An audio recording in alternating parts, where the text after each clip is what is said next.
राधे राधे। आज है पुरुषोत्तम मास का दूसरा दिन, तो आइए सुनते हैं पुरुषोत्तम मास के महात्म की कथा। दूसरा अध्याय।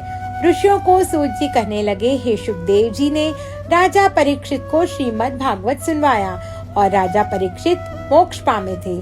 सूत जी की बात सुनकर ऋषियों ने कहा कि आपने व्यास जी के मुख से सुना हो ऐसा कुछ सुनाइए। आप सबकी इच्छा है तो मैं श्री व्यास के मुख से सुना हुआ और मेरे ज्ञान के हिसाब से वह सुनो।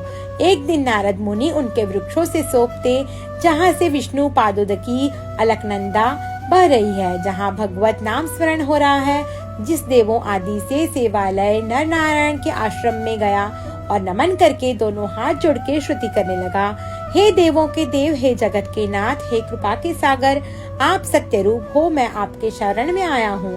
आप मर्यादा की स्थापना के लिए तप आदि करते हैं। हे प्रभु, आप सदा उपकार करते हो ऐसा जगत मान रहा है, अतः आप मुझ पर उपकार करके कृपा दृष्टि करके कुछ कहो।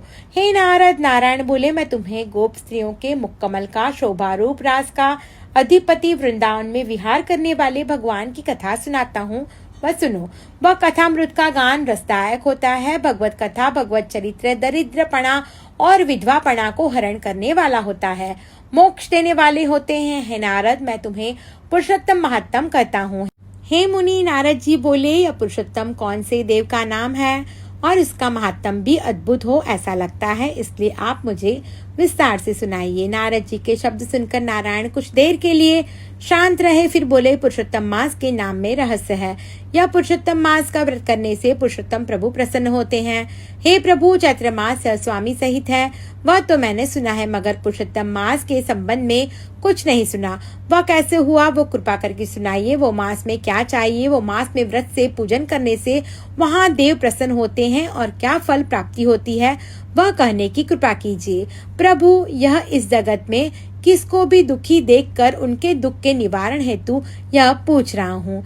इति श्री बृहन नारदीय पुराण में श्री नारायण नारद संवाद का दूसरा अध्याय संपूर्ण। ओम नमो भगवते वासुदेवाय। राधे राधे।